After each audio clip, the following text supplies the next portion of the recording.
आपका IQ IQ से ज्यादा महत्वपूर्ण है, ना ही स्कूली शिक्षा, ना ही बिजनेस का कोई ज्ञान।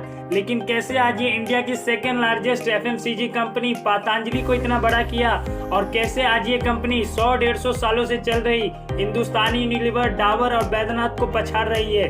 नमस्कार दोस्तों, आज बात करेंगे कैसे महज पतंजलि ने 5 से 7 सालों में इतनी बड़ी ग्रोथ हासिल की, और साथ ही साथ बात करेंगे आचार्य बालकृष्ण और बाबा रामदेव की विजनरी लीडरशिप के बारे में, जिससे अगर आप बिजनेस स्टार्ट करना चाहते हैं या फिर कोई एग्जिस्टिंग बिजनेस कर रहे हैं तो इस वीडियो से आपको बहुत वैल्यू मिलेगी, ये मेरी गारंटी है। तो चलिए वीडियो को स्टार्ट करते हैं। पतंजलि की शुरुआत साल 2006 में आचार्य बालकृष्ण और बाबा रामदेव ने हरिद्वार में की। शुरुआत के दिन बहुत कठिन रहे थे। आचार्य बालकृष्ण और बाबा रामदेव अपना प्रोडक्ट साइकिल पर जा जाकर बेचा करते थे, लेकिन आज इस कंपनी की ग्रोथ देखिए। साल 2012 में 400 करोड़, साल 2013 में 850 करोड़, साल 2014 में 1200 करोड़, साल 2015 में 2000 करोड़, साल 2017 में 10,000 करोड़, साल 2022 में इन्होंने 40,000 करोड़ का रेवेन्यू अर्न किया है। इस कंपनी का तो मिशन ही यही है कि इंडिया को बाहर देश से कोई भी चीज नहीं मंगाने देंगे, और साथ ही साथ बाबा जी का तो स्लोगन ही यही है कि इंडिया को स्वदेशी बनाना है। इसलिए हमें इस कंपनी पर गर्व करना चाहिए, और साथ ही साथ इन दो योगियों पर भी हमें गर्व करना चाहिए। तो चलिए अब बात करते हैं पतंजलि के पहले ग्रोथ सीक्रेट के बारे में, जो कि यह है कि innovation is not an innovation but consumer adoption is a real innovation. क्या होता है इसका मतलब? आजकल हम देखते हैं कि जो यंग एंटरप्रेन्योर हैं कुछ ऐसा इनोवेशन करना चाहते हैं जिससे पूरा मार्केट शेयर उनके हाथ में हो जाए। इसके लिए वे नए नए मशीनरी, नए नए टेक्निक्स और ना जाने कैसे कैसे बिजनेस मेथड का यूज करते हैं। इसका यूज करके भी वे सफल नहीं हो पाते।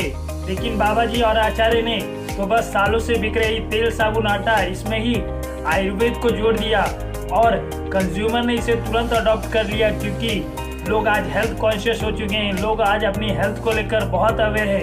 आचार्य और बाबा जी ने मार्केट की नीड को समझा, और उन्होंने देखा कि कंज्यूमर क्या अडॉप्ट करना चाहता है।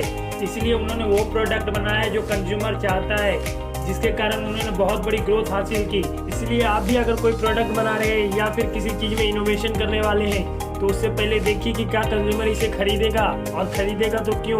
क्योंकि हम अल्टीमेटली प्रोडक्ट बनाते किसके लिए हैं? कंज्यूमर के लिए।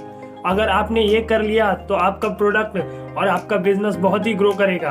दूसरा और सबसे अहम फैक्टर जो पतंजलि को ग्रो करने में इतनी मदद कर रही है वो है ब्रांड विजिबिलिटी। इसके लिए मेरा आपसे एक छोटा सा प्रश्न है, क्यों पतंजलि का प्रोडक्ट ही इतना ज्यादा बिकता है? मार्केट में और भी बहुत सारे प्रोडक्ट हैं।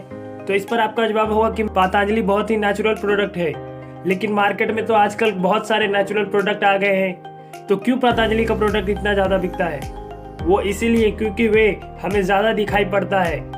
कि पतंजलि का प्रोडक्ट आपने खाली एड में ही नहीं देखा होगा, आपने उसे बहुत सारे न्यूज चैनल, बहुत सारे सोशल मीडिया प्लेटफॉर्म, बहुत सारे टीवी शोज में देखा होगा, जिससे उसकी ब्रांड विजिबिलिटी बहुत ज्यादा है।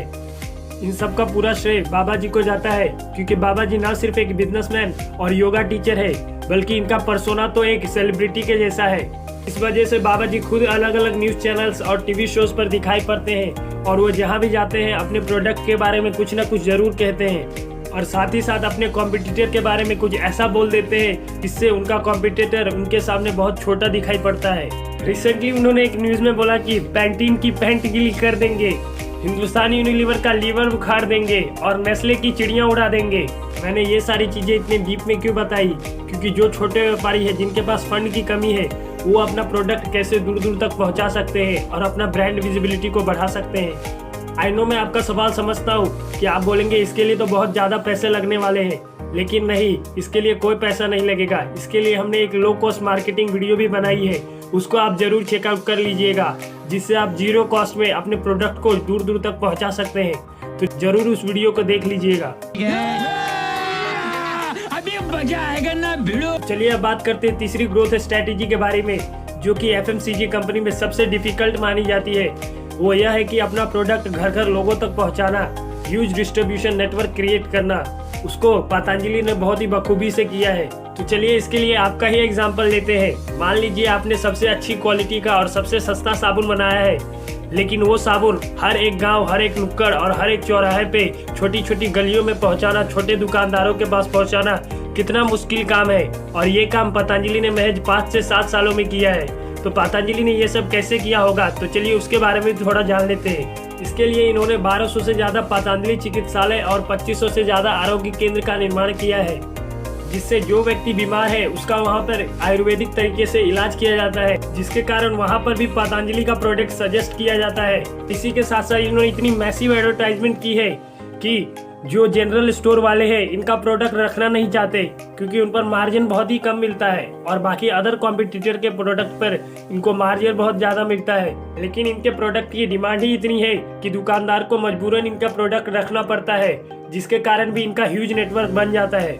चौथा, last but not the least, नए नए कैटेगरी के प्रोडक्ट को ऐड करते जाना।